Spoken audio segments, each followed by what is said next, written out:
Well, good afternoon, ladies and gentlemen, boys and girls, coming to you live from Seattle, Washington. It's 12 noon on the first Thursday of the year. So first of all, Happy New Year.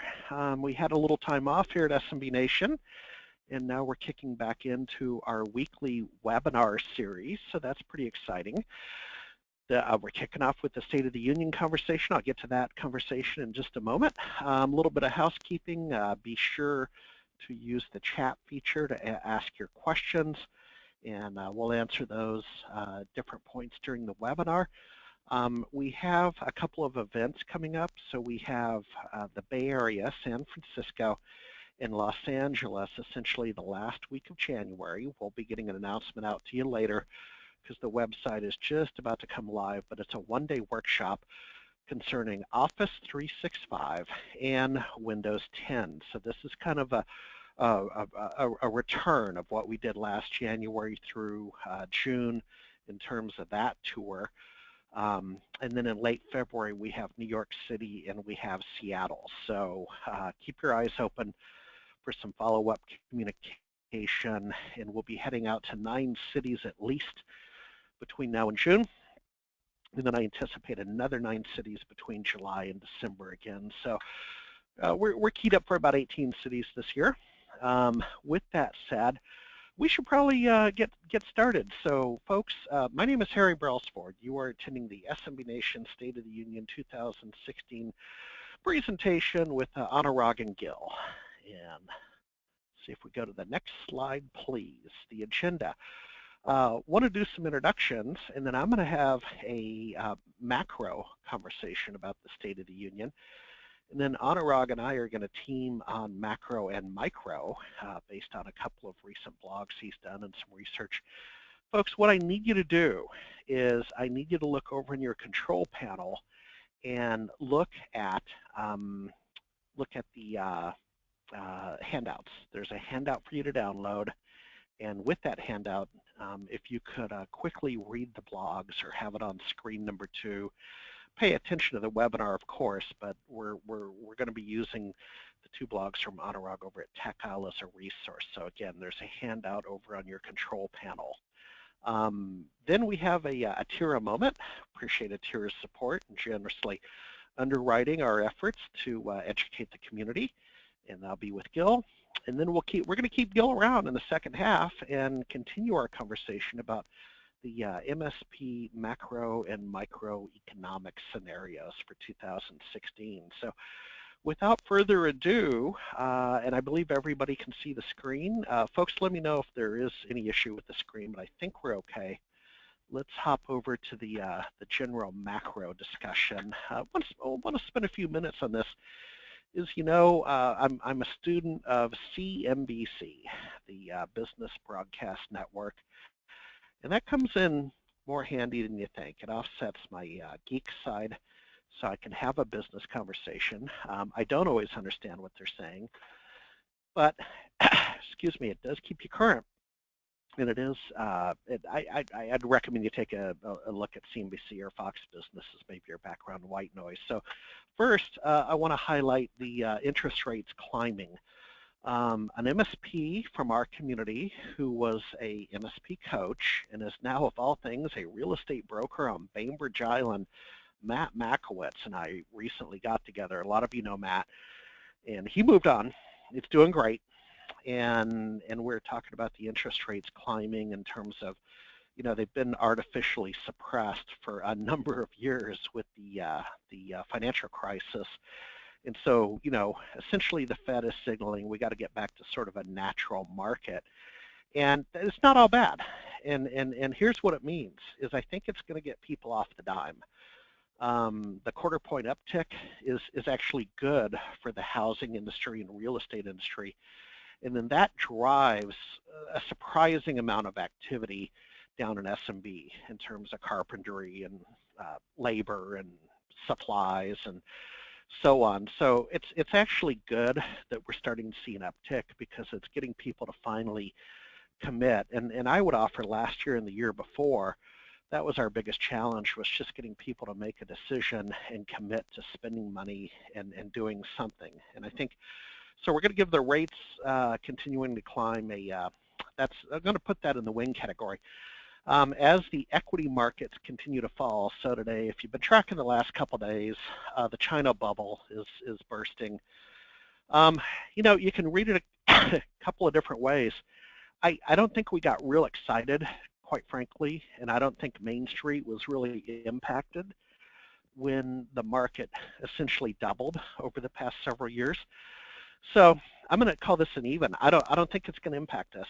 If we weren't excited on the way up and it really didn't impact us, I'm going to offer it probably isn't going to impact us that much on the way down. Next item, home prices climbing. Some articles in the paper. A lot of the media is doing sort of the beginning of the year stories. It's a formula. So Seattle today in the Seattle Times, there's an article that we have now exceeded the 2007 peak in terms of the average value of the housing. Now, this is good again for us as long as it doesn't burst, but that's real money in a sense. It has a wealth effect when home prices climb. I'm not sure people are taking out second mortgages like they used to, but it does have a confidence and a wealth effect. I would offer to you as the misery index continues to climb. Here's what I mean. Once a week. Now, part of it's our demographic.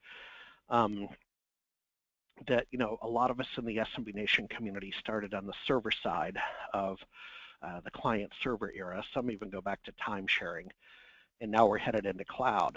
And so what's happening is a week doesn't go by where I don't get an email from some SMB Nation member who has lost their job because they're over 50, they are a male, and they're working in some kind of environment, perhaps Fortune 1 or what have you, and now they need to go be productive for the next 15 years. A friend of mine at General Electric, that's a true story, my friend Kevin, and he asked about becoming an MSP. I actually discouraged him from becoming an MSP because I think we have a lot of MSPs, and his background is with AWS and Azure. And I said, consulting is great, but you might want to stick to the knitting. But we are starting to really see that play out in the SMB Nation community just because of when we started in the late 90s, and it's now the mid-teens. So I call that the misery index. But, is what it is. Keep your LinkedIn profile up to date, let me tell you. The next two are kind of related. Is the unemployment rate essentially drops and consumer spending increases. Now we're talking. I don't know if it's going to be like 1999, like the Prince song, but that's real economic activity, especially down in SMB, with the kind of hiring that's going on. And again, it's a different kind of hiring from the example I just gave up in the misery index, but boy, that really translates down to small businesses. If you have a job, you're going out and spending some money and having fun. And then the next point is the general election. And quite frankly, I've gotten in some heated debates. I don't think the gentleman is on the call today, but one of our longtime SMB Nation members who's a city council member in a city nearby argued at length with myself and Jenny over in the radio control room in some SMB Nation East trips that the general election was going to freeze the economy and freeze decision making, and a lot of our SMB Nation members are precinct chairman and that kind of thing, and it's going to come to a crashing halt, the economic activity this fall. I haven't seen it, and we've gone through 2 elections since I had those ardent debates with the gentleman. So I'm not too worried about it. I think we're in a segment where we just get up every day, do our jobs, and go home. So I'm not too worried about the effects of the general election. I understand what they may have been saying with respect to the economy on Wall Street and so on. With that said, marketing 2.0. So marketing 2.0, I want to leave you with this. Marketing 2.0, boy howdy, marketing has really changed. I am on daily conversations about this, and Marketing 2.0 is, I'm telling you, it's about lead gen, it's about um, lead scoring, it's about different digital marketing tactics. We're going to hit on that really hard this year at SMB Nation as part of our webinar series and a lot of our blogging and outreach is that you are going to have, the good news is cold calling's dead. All right, so you guys, you outlasted that behavior. You don't have to pick up the phone and call. The bad news is you got to dust off the math courses you took back in college. So we'll do that over the next year. I give 2016, folks, I give 2016 a B, B+, in terms of where the year will go. That's my view of the world, and I'm sticking to it. Anurag, let's jump right into to our conversation. So, Anurag, you're down in the Bay Area, CEO of Tech Isle, a research firm we use, and a lot of our vendors in the community use. So sir, are you there? Yes, I am here, Harry. Thank you very much for having me. Well, you're welcome. It seems like once a year we do this. And when we need your specific expertise, boy howdy, you're real good about helping us out. So I'm going to interview you. I got some questions, folks. I don't have a lot of slides today. It's not that kind of presentation, but I do want you to peek over at the blog. Look at the handouts over at your control panel. So, Anurag, in this first blog, part 1, you talk about an inflection point. Now, does that mean kind of a tipping point before we all collapse or we pivot? What, can you add a little bit more to that conversation about the inflection point and maybe give the listeners a little context? Sure. Yeah, I mean, we have been seeing that, cloud has been challenging the channel for a while. I mean, we came out with the document very first time in the year 2008 or 2009, and that's not only because of what we see in the marketplace happening, but also because of the fact that we do tremendous amount of research across SMBs and the channel partners in many, many different countries. So specifically to your question, does the inflection point mean that it's a tipping point, or the tipping point, is it a collapse or a pivot? Well, it is a pivot, not a collapse. I mean, the point here is that one-stop solution shop is actually dying as each of cloud, mobility, managed services, virtualization, etc., gets too complex for the general channelists to the generalist channel to really manage. And the IT channel has been changing, and in ways that are entirely different from what we have seen in the past. In the same way that cloud refers to a very wide range of very, very different IT models and deployments, the channel is also becoming a very generic phrase.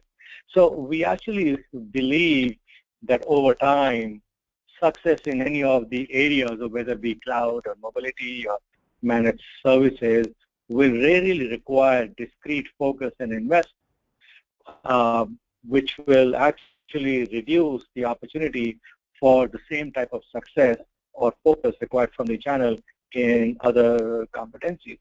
And you and I and the attendees of the call really know that. I mean, majority of the channel partners really fall into that bucket.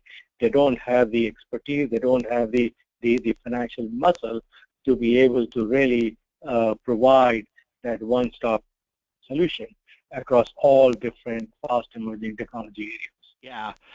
Yeah. If you don't mind, let me kind of key in on a little bit of that thinking. So at the top part of this blog and question, you provide some historical content. You make a comment about markets being defined by the adoption of a particular type of technology. And for this audience, you would see that in terms of the old small business server days, and we like to call ourselves SBSers.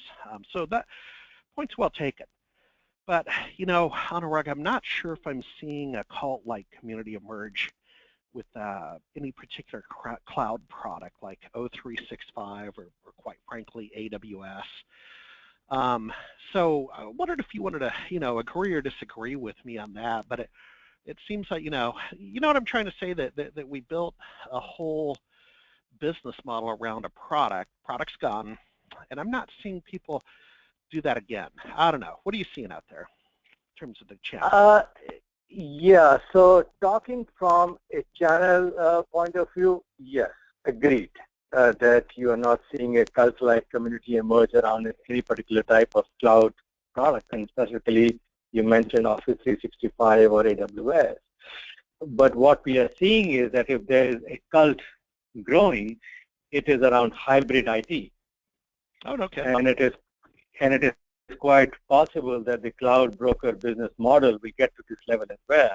I mean, we are seeing that SMB organizations are accepting the notion that the focus on cloud really needs to evolve into a focus on hybrid IT, and the SMB firms realize that their platforms and management must encompass on and off premise systems. So that's where the opportunity lies for the various channel partners. I mean, the truth of the matter is that Office 365 also disintermediates the channel, right? I mean, there is no stopping an organization from going directly to Microsoft and installing Office 365 services as opposed to using SPS in the past, right? It is a classic cloud versus on-premise conundrum. But the ecosystem of Office 365 should evolve, but it will evolve around integration of data and application, as well as building a complete mobility management solutions around Office 365 and the devices that are being used by the SMB employees. Yeah, no, I like that. Boy, we've got some OEMs and some others that'll perk up to that news about hybrid computing, let me tell you. Next question. I've had this conversation a lot, but I'm not seeing the ecosystem build up around, and again, we'll pick on Office 365 or even cloud like it did back in the server-side days. So for example, we at SMB Nation and the SBS community would probably like to take some credit for helping put Trend Micro on the map. Trend Micro was a relatively small player in the early days of small business server. They're a pretty big player. They're about $1 billion in revenue now, and they certainly didn't do it all on SBS. But they, what I'm trying to get at is that the server-side era, client-server era, built a profitable, wealthy ecosystem. And with O365, I'm not seeing it, man. I'm seeing, some SharePoint snap-ins here and some migration tools there, but this, at least to date, this is not the same scale as a Trend Micro or an ArcServe or something. So I just wanted to get your opinion. Is there sort of a, well, it's just different. What do you think? Yeah. Actually, I mostly agree with all your points, which you mentioned. It is absolutely true what you're saying. But having agreed with you, there's a lot of potential around organizations like Salesforce and all. But a lot of cloud software suppliers also sell direct, using online trials rather than channel members to really educate the customers about offerings. But this does not mean that there will be no aggregation opportunity in the future. No, I agree. The cloud broker model is pretty mature right now.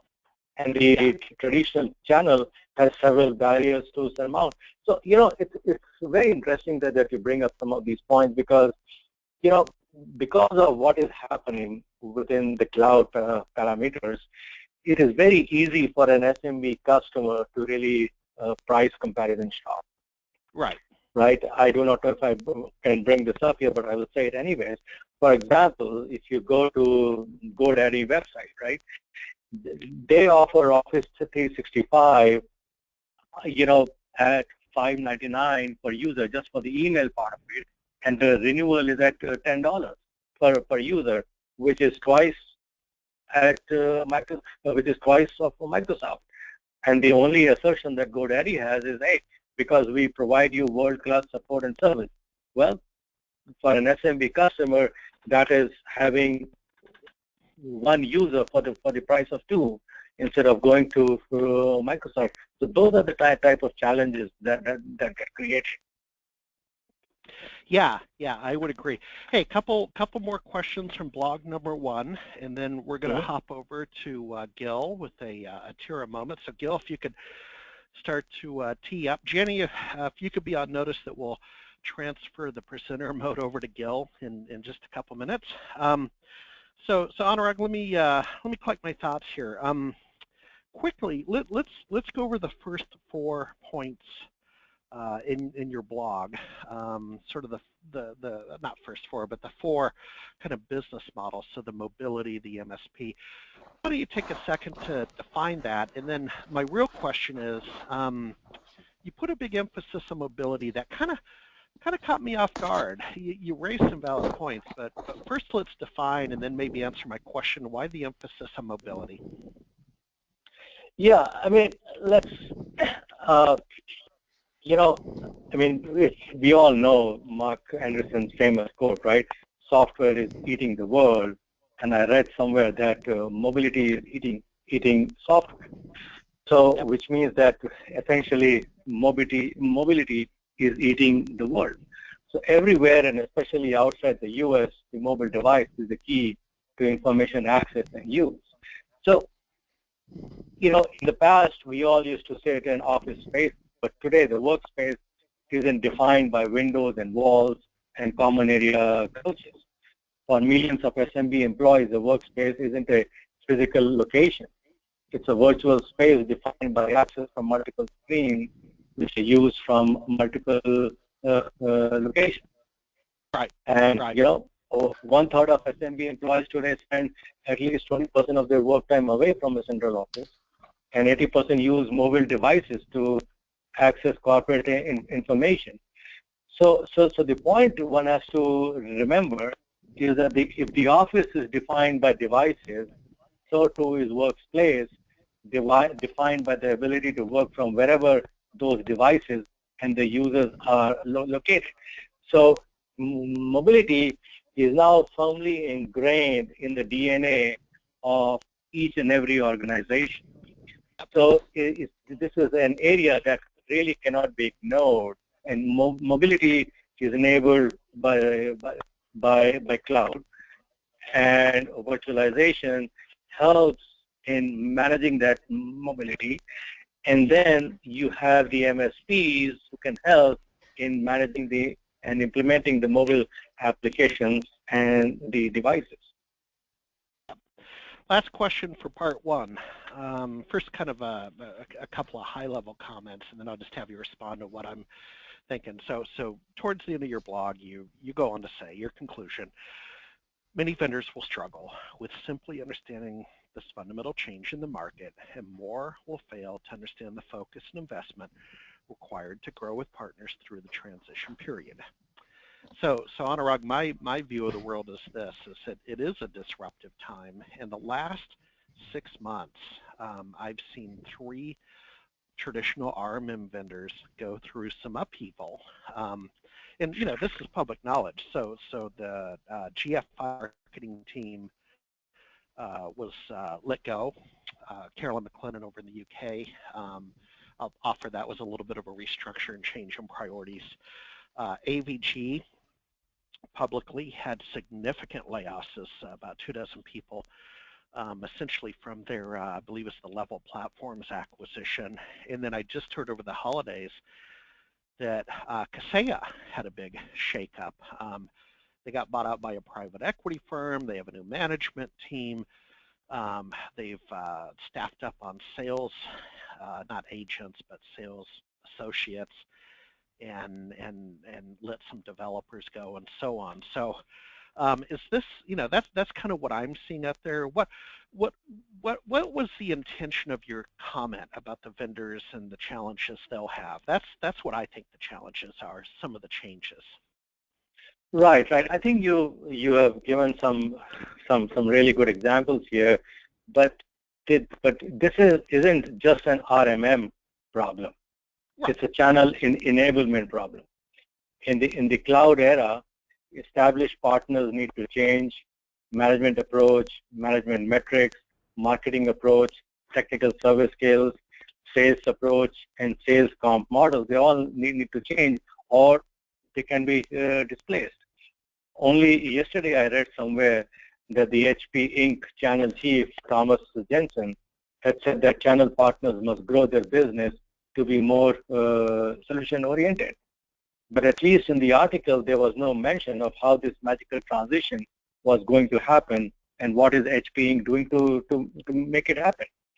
So what is happening is that vendors are helping partners to build the capabilities needed to participate in the growth of segments of the IT industry, but they are really aligned with a particular product set, which is in turn pushing the channels into becoming sales agents, not really providing a solution-centric approach. I mean, many partners are trying to do that. I mean, many OEMs are trying to do that. I mean, Dell is trying to change that.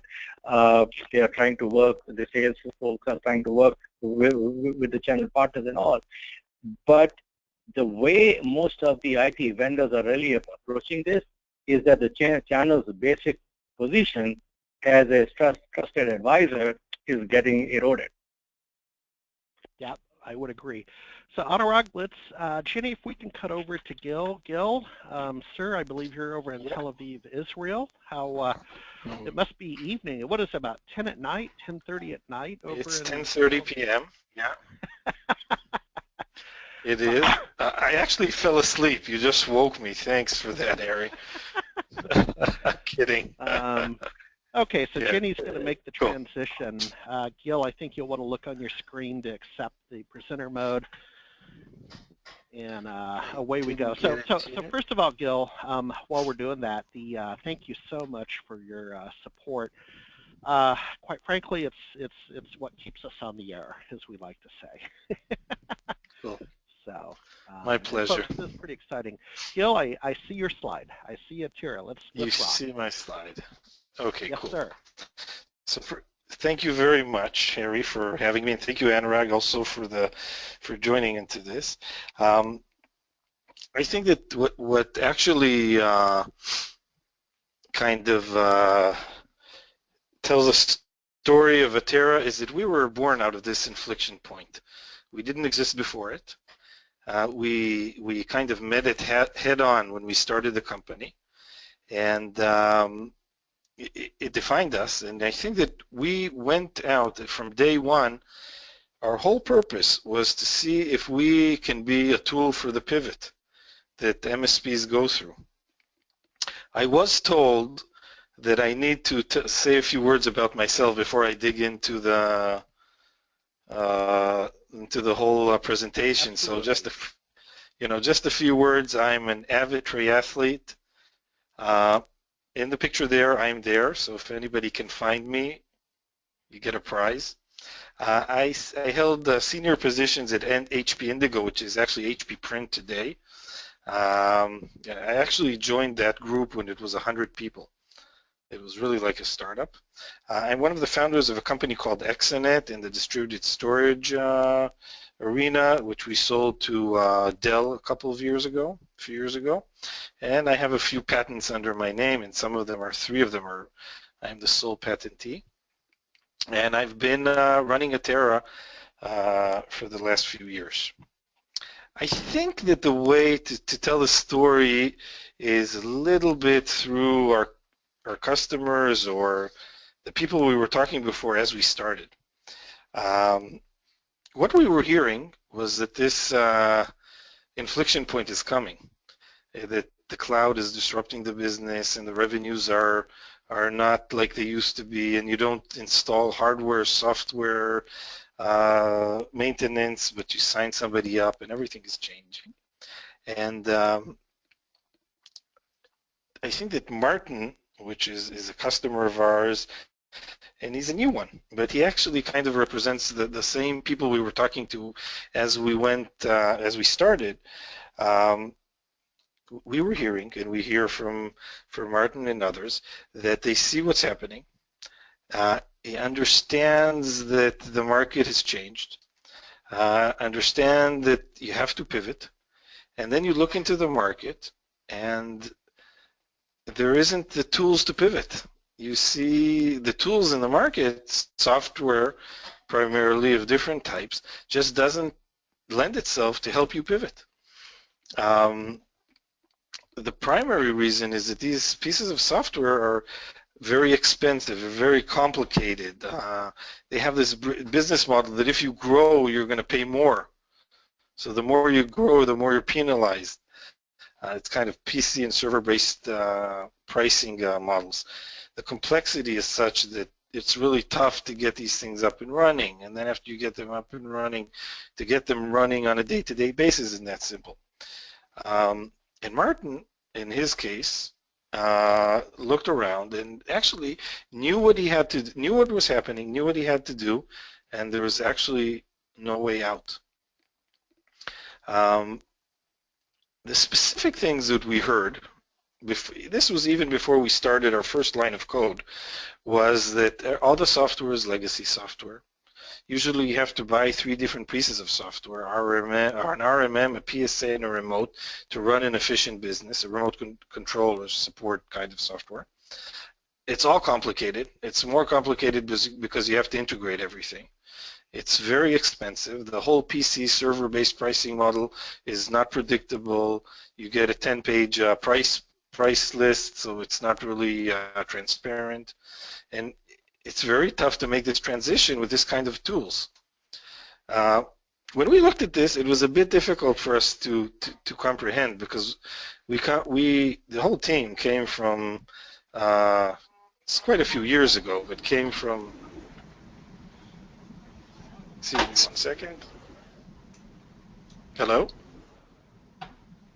Yeah, we can hear you. Yeah, I had some noise on the line.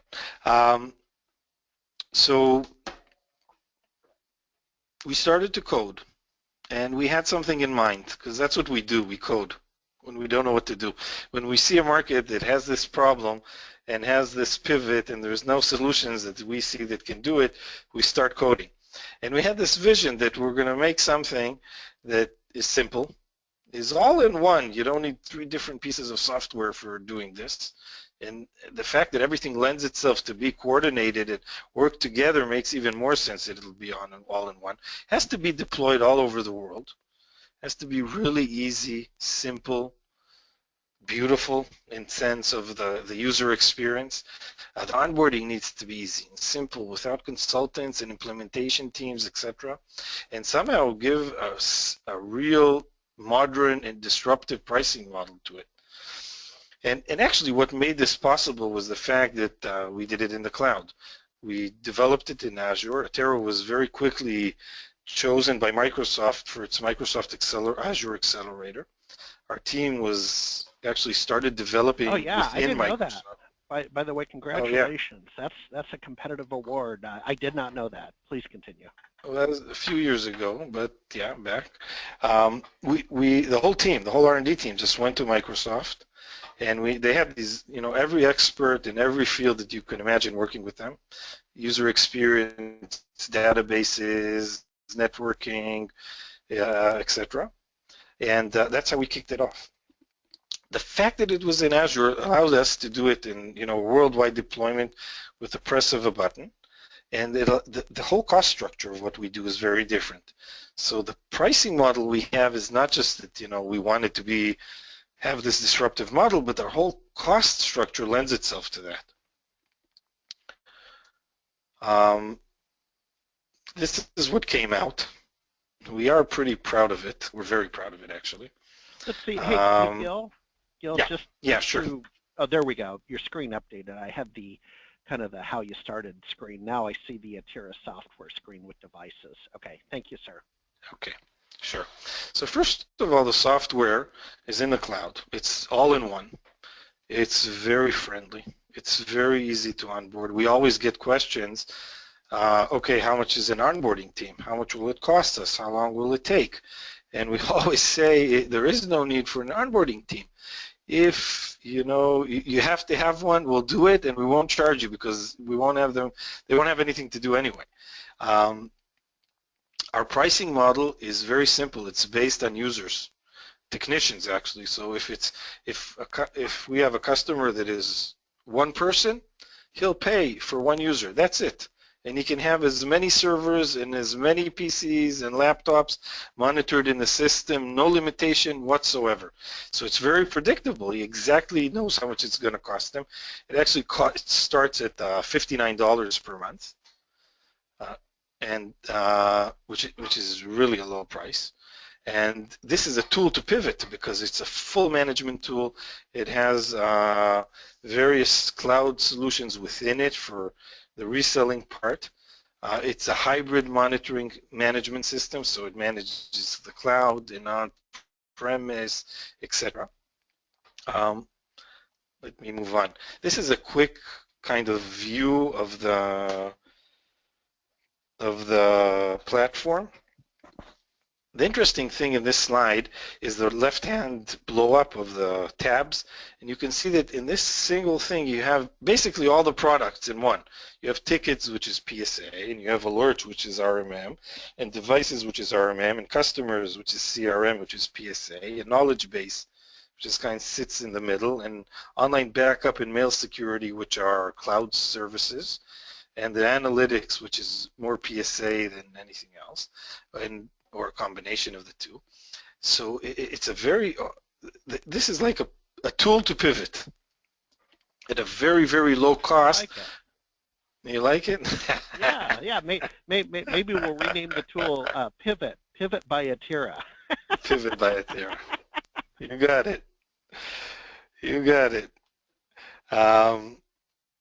Cool. Well, and let me seriously, Sure. but let me just add, folks. I think what I'm hearing, and I've had the pleasure of getting to know Atira over the past few. They came to Seattle by the way last spring, and we had some beers with some MSPs. Is great. So what I'm seeing and hearing, and I believe, is that first of all, Atira is right-sized and priced for those of you without any RMM and PSA. I mean, we hear it. We hear people are using their Outlook, email system and calendar and contacts to manage their business, and I get that. So you have that, and then you have people who are using existing legacy PSA products and so on, who quite frankly might be overpaying, and maybe they're only using about 10% of what they're buying. And I get that. We use CRM, we use Dynamics CRM at SMB Nation. I get that, and we're using it for different reasons. But Gil, I just wanted to, provide a little bit of context for our audience. But let's keep this party going. I'll go back on mute, sir. Cool. Okay. Now feel free to help me here. Let's keep going. First of all, the second thing is that we're deployed all over the world, and in the US in 5 different data centers. And actually the system it works in a way that wherever you are, even if you're on holiday in Australia, when you connect to it and start working, you connect to the closest node that's closest to you, and you get the best performance that you can expect. We also play nice with others. We're launching next week connection with Zapier, and that allows us to integrate basically with all the major accounting software for pressing a button and getting an invoice from all the data over the month of tickets and work you did, etc. Just click a button and the invoice comes out of QuickBooks. And you can integrate FreshBooks, Xero, PayPal, Slack, basically any tool.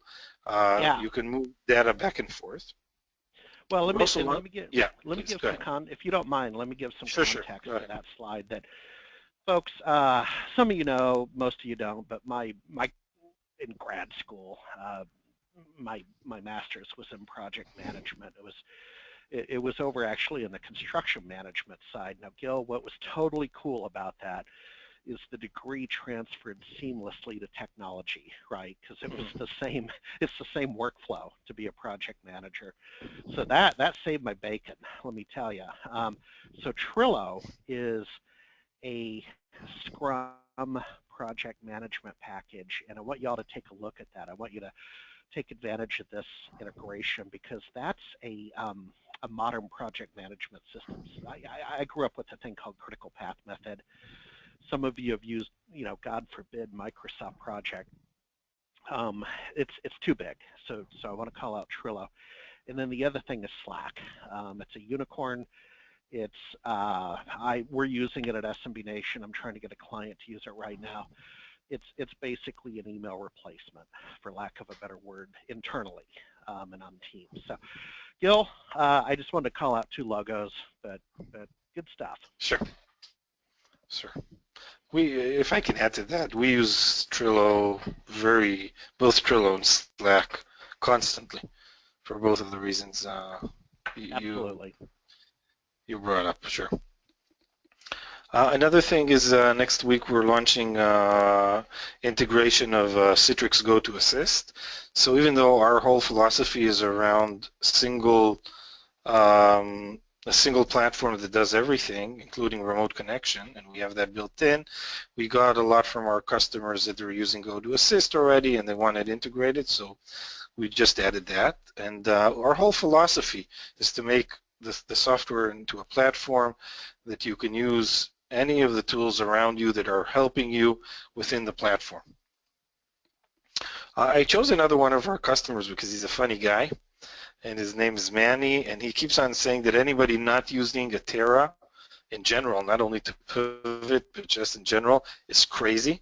And that means that 99% of MSPs today are crazy. It sounds to me like a cool thing to say, because 99%, we're new, so 99% are not using us yet. So there you go. Manny's a funny guy. Yeah, but he's also broken down the whole Atera experience into numbers and how it actually affects his revenue and is grown by 24% just by using Atera. And he also claims that about the same percent he saves in operational costs. So he has the top line going up 24% and the bottom and the cost structure going down by more or less the same percentage. So it's a very powerful tool for him. Sure, that's real money. Yep. Little bit about our team. So I talked about myself in the beginning, but Stein Hendricks is our CMO. He used to run, he was a general manager, worldwide marketing SMB for Microsoft. So I don't know, and he also launched, he was the head of the launch, the marketing side of Office 365. So he's kind of responsible for the inflection point, for the disruption. So now he's working with us to help everybody that has to pivot around that. But he's very detrimental in our whole strategy and business strategy, etc. Our VP R&D is called Oshri. He started coding at 14. I think he started coding before he started walking. He's also an elite soccer player, which is a very popular game, not in the US. Eran is our CFO and COO, and actually everything that runs in Atera is his doing behind the scenes. And I think this is more or less my story. This is my direct email. So this is my personal email. And first of all, if anybody has any questions, I'd love to answer them. And send me emails with questions, ideas, requests.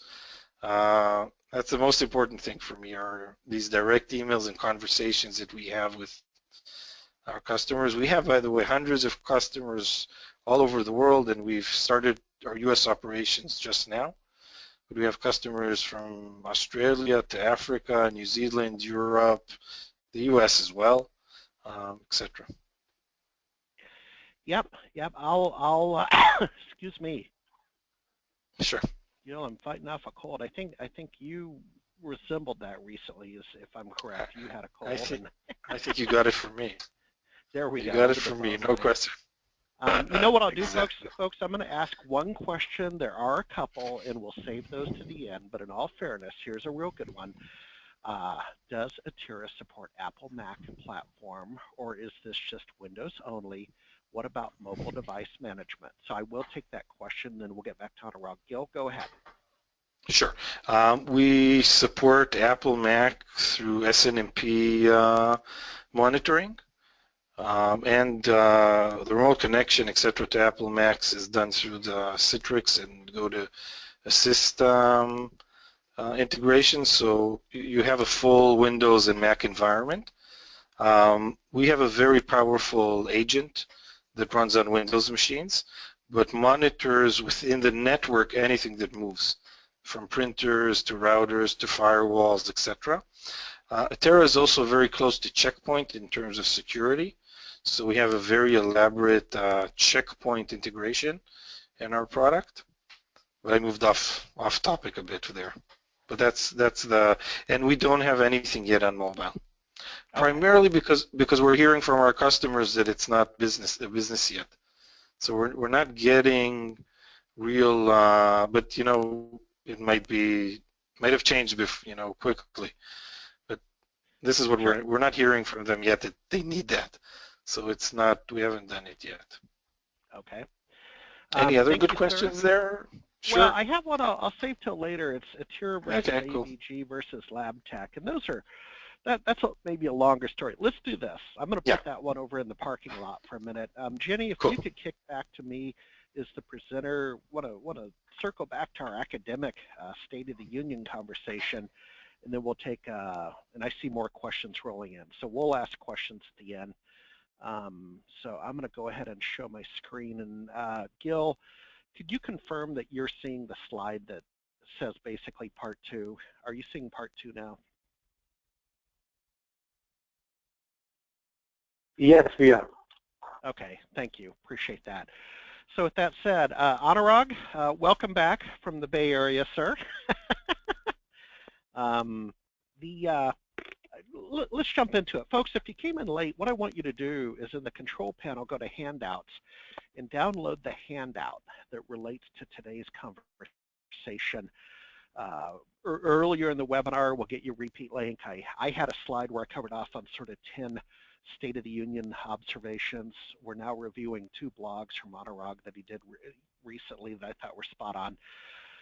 So we're at blog number 2, conflict in building a cloud practice. First question, sir. I thought the whole idea of cloud was to be more agile, but you make a super tanker reference. You call it an inept comparison, and I get that, but can you kind of expand on your thoughts, the super tanker analogy versus, again, I was kind of raised to believe cloud agility. It's true. It's true. Absolutely. Trust you to latch on to some of the most innocuous statements in a blog article. But yes, cloud provides agility, right? I mean, that's the reason why SMB customers are adopting clouds in ever greater numbers. But what we are trying to say is that cloud provides agility for the end customers, but for channels, it is like turning a super tank. Building an effective cloud practice within a channel business is very, very complex undertaking. And because what is happening is that it is very hard if you want to change the course direction of a supertanker. It's very hard to make that change. It's very hard to maneuver it. But what would be easier for a channel partner to say, hey, let me not move the supertanker completely around. Let me have a smaller boat or a vessel which I can put in the water, which I can maneuver easily, and then start to offload some of the supertanker loads, the customer and all into that smaller boat and make that bigger. So that was the idea. And I think I mentioned that in the first part, Yep. that Yep. you know it's hard. I mean, you need to have new vendor relationships, new marketing activities, new consulting capabilities, etc., etc. Yeah. Yeah. So continuing on, a cloud practice has to have a new approach, and I agree. In my SMB Nation Fall 2015 keynote in Redmond, I had a slide about firing your staff at your MSP practice. And Anurag, let me tell you, change agents usually aren't very popular. Change agents have short lives, let me tell you. Yeah, yeah, Wasn't invited out for beer that night. But what I was trying to say, and it might have got lost in translation, I was just saying that, a lot of these guys on the call today are carrying long-time employees, $100,000 MCSEs, and I get that. I understand salary creep, and I understand, I totally get it. And we have a guy, Ben, in the UK who was kind of my poster child about that, where he built a cloud practice with $30,000 equivalent, $30,000 recent college graduates who could do the work faster, simpler, better, remotely, and so on. So I think what I'm really talking about is relevance and expense in pivoting to a cloud practice. What are you hearing out there, Anurag? Should everybody, when they get off the call, should they fire everybody tomorrow and retool? yeah. I think you mentioned about everybody fighting. I don't know. I think that maybe Gartner or some other research company who really said that, everybody needs to be fired and 70% of the channel is going broke. But, we do not subscribe to that.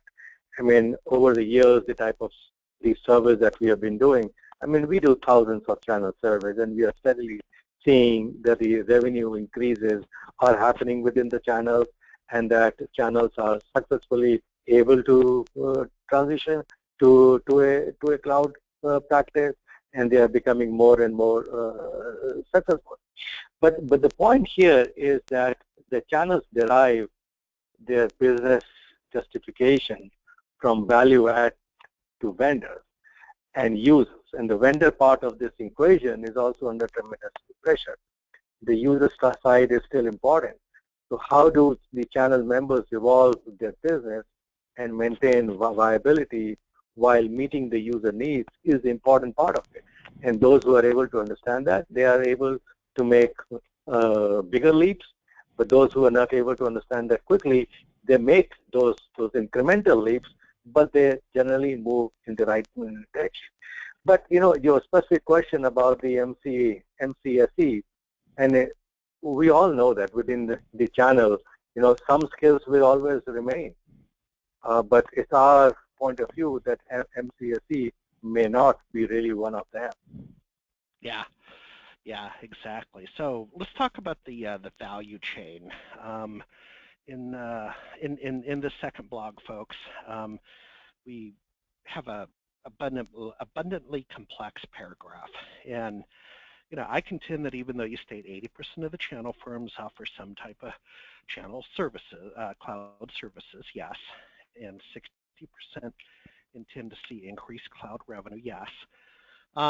What I'm concerned about, and my evidence is more anecdotal, what I'm concerned about is you can report that, but if the task you're doing, if you got $5 to do a task back in the big iron client server days, and the value has changed, and you get $1 to do that today, I'm having those conversations about the nature of the work has changed, and then I guess what I'm saying is if you went from $1 to $1.10, yes, you have increased revenues. Or if you went from 10 cloud customers to 15 cloud customers, yes. But Anurag, I mean, I understand what you're saying, and maybe you can help me clarify, but it just seems that the value chain is dramatically different with the cloud motion versus the on-prem server motion. Does that make sense? It is true. It is true, and absolutely. And I think we can talk about financial models at great length. But yes, I mean, for the time being, on-prem pays better. Just like print ads pay better than online ads. But the channels need to adjust to the customer demand, just like the publishers do, right? I mean, this print magazine is declining, so the revenue base is declining. So they're learning how to move online. So in the end, this is not about the supplier preference. It's a customer preference issue. Okay. Final question, sir. And then we'll ask a couple questions of Atira that have queued up, and we'll be right at the top of the hour at that point. So cloud isn't a religious issue. It's a SMB customer choice issue. So why don't you take us out with expanding your thoughts on it not being a religious issue, but customer choice? Yeah. So increasingly, tech or technology means cloud, and we are all technology companies. And truthfully, there is still a lot of work to do in the cloud adoption. But the point here is that the impetus for a channel partner to really invest in a cloud practice, or how to aggressively go after the market and all, is not really in the channel partner's hand, right?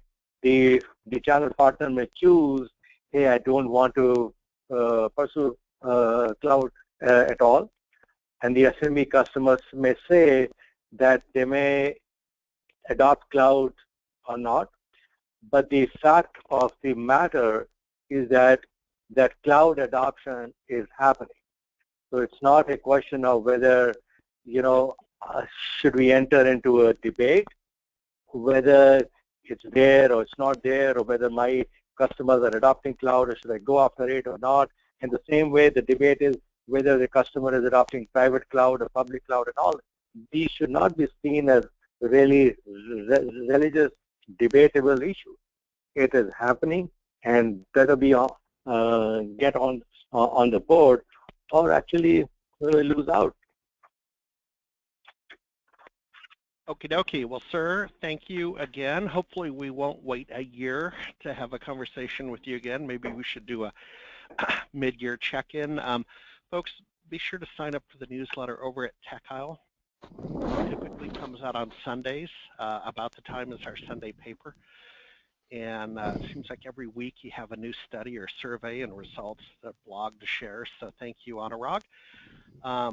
Folks, quickly, we'll hop on a couple questions. I know we're at time.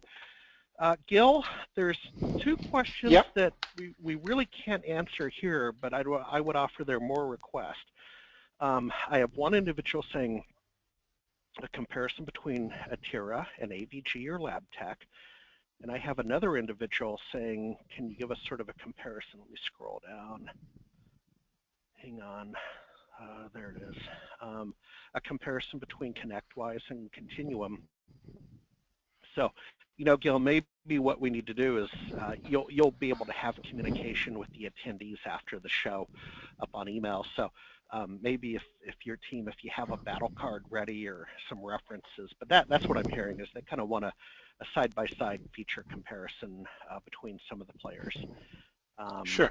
Go ahead. They can drop me emails directly. Okay.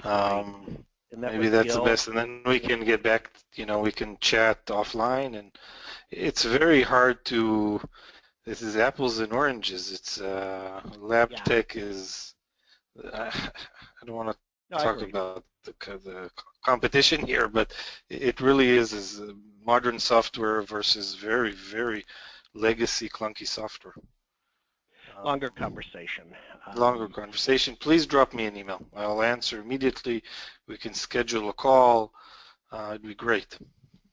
Sure. Next question, Gil. When might Atira be placed in Canada with an actual site? We have customers in Canada. We have a lot of operations in Canada. Our office in Seattle is only a few hours away. Yeah. We have a few data centers that are right on the border, so there is no, Canada is part of what we do, definitely. Okay, great. Next question was, and Gail, I'll answer it as well. The question is, can I see the slide again about the other products that Atira connects to? Gail, what we're going to want to do with that is Jenny sends out a thank you letter within 24 hours to the attendees. You could certainly do that as well. So maybe if you want to scrub your deck and send out that slide, so they like the connector slide. We have another question. Let's see, Anurag, this might actually apply to you, I believe. Yeah, Gil, on the battle card thing, I now have another comment about GFI logic now in Atira, so they're asking for some comparisons. Anurag, many cloud options lock in customers into a single ecosystem as well as, and that makes it hard to shift. So I can personally speak towards NetSuite with that one. You get agility. The reader goes on to say you get agility, but only within the confines of the cloud service you use. It is difficult to shift, easier to change with on-prem solutions. So do you want to talk about the ability to shift solutions and barriers and transfer services in cloud? Right. I mean, it is. I mean, I think it's talking about the vendor lock-in type of a thing, which is one of the barriers in accelerating adoption of cloud within the SMB customers and even the enterprise customers. And I think that's where the role of the channel partner really comes into play, right? I mean, these are some of the questions one needs to ask as before really signing up with a cloud provider as to will they have access to the data, because that is the most important thing, and how will they have access to the data. And sometimes the vendors are not able to respond the way the end customers really want. So channel has to play a very, very important role here, and this is how when the channel really partners with that service provider, they should be able to access or extract the data and then help transfer it over, which is what I was saying, that the ecosystem that is going to be built will be built around this integration around data and application.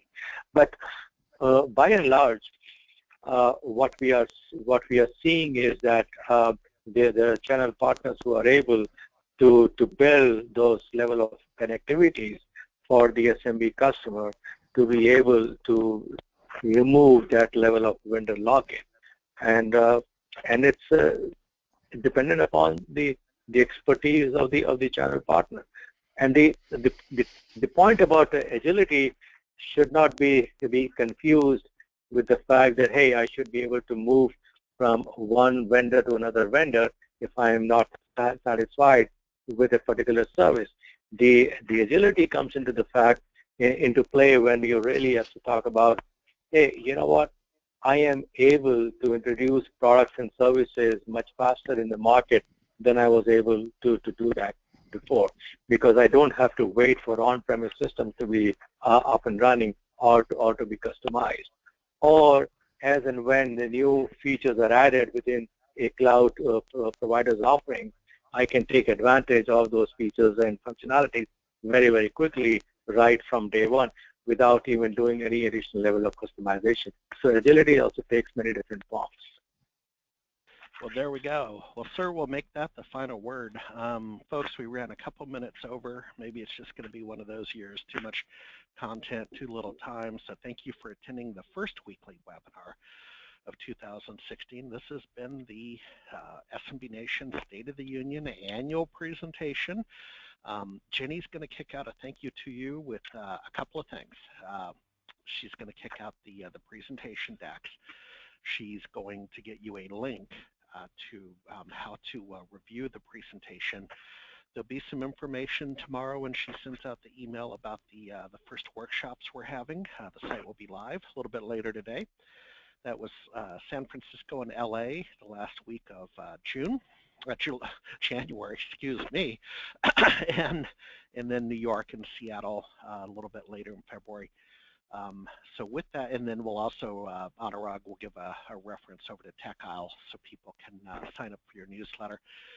Gentlemen, thank you so much for your time, and the attendees in particular, thank you for your time, and have a great day, and we'll see you next week. Bye-bye.